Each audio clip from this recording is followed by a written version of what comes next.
What is up, guys? I know it's been a while since I made a video. So the Murray right now is sitting in pieces.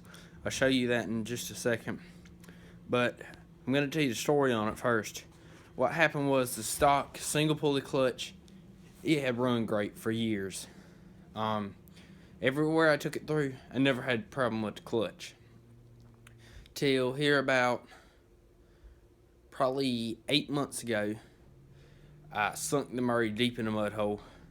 I had water all the way up over the pulley and all. And what had happened was I was trying to get out. Had already burned up the winch in this mud hole.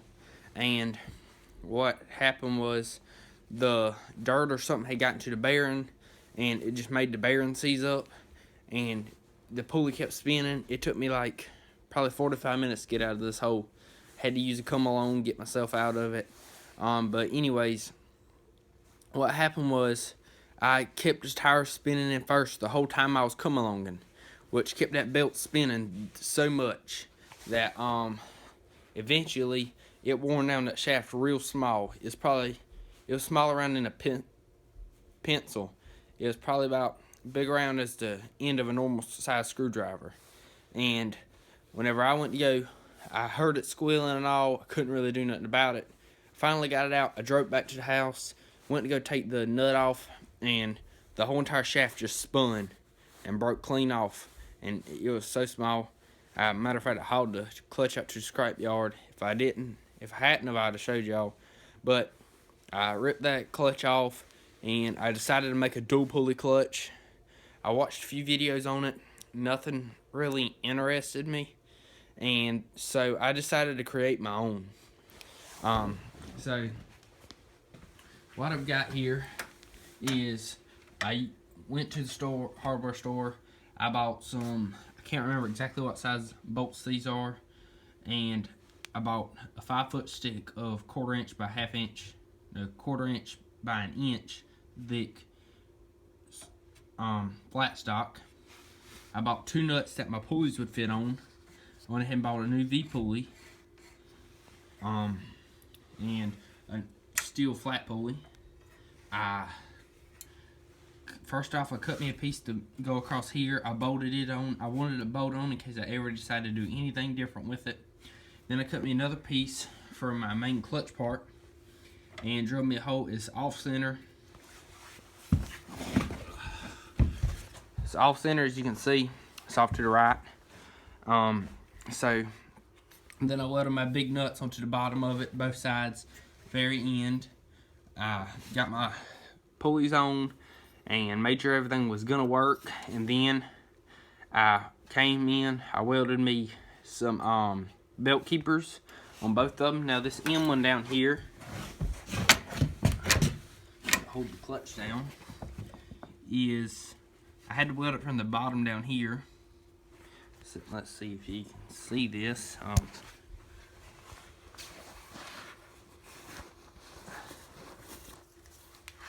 don't know if y'all be able to see that right there. Had to weld it from the bottom, and I bent it to come around and come up here, because if I had welded it on top like I was originally planning to, it would have actually caught the frame.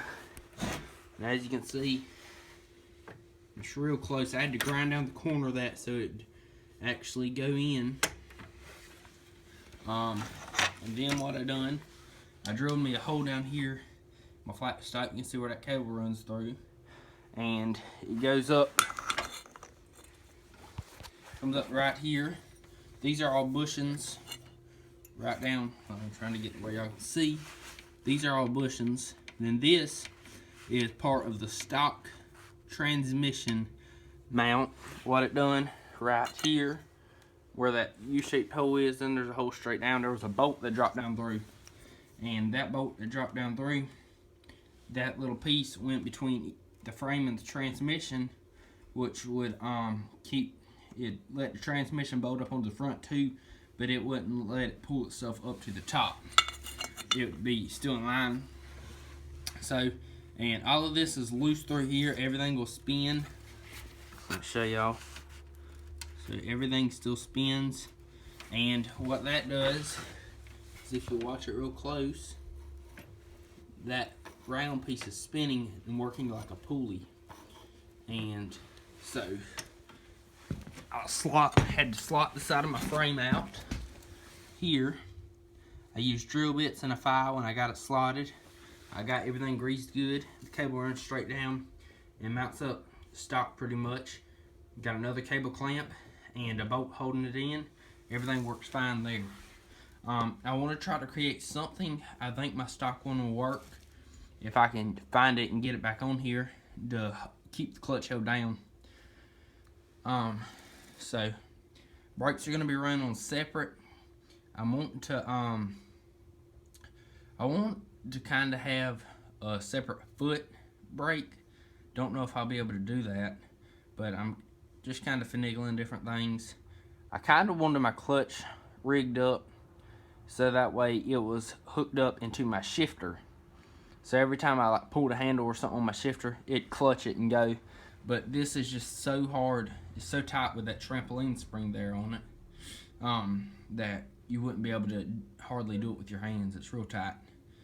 So I still have to put mounting brackets on the front of my transmission. I'm thinking of dropping my transmission and locking it. I'm not really positive yet, but that's kind of the thoughts.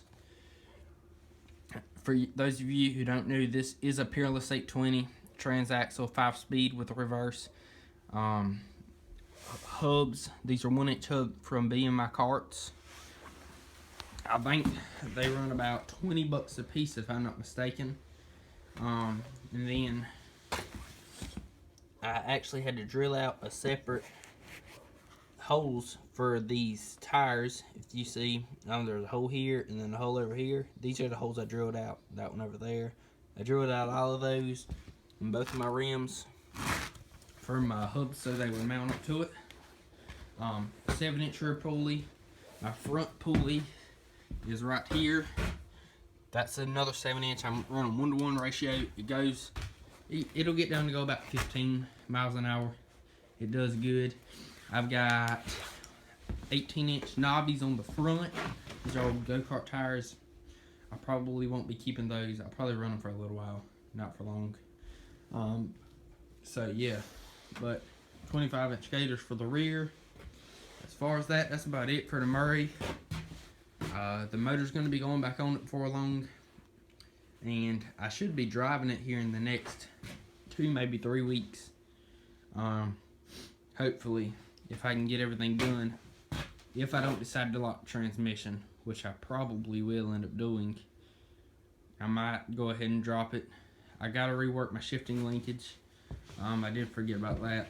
But hopefully here in the next month and a half, I'll be able to get back on the road with this thing and hit some trails and sling some mud. But as far as that, that's it for right now. Thank you guys for watching. I know it's been a while since I made a video. I'm trying to get back into it, get some more views going. I'll probably end up doing a giveaway here before long to try to get up more subscribers. But anyways, thanks for watching. See you guys in the next one.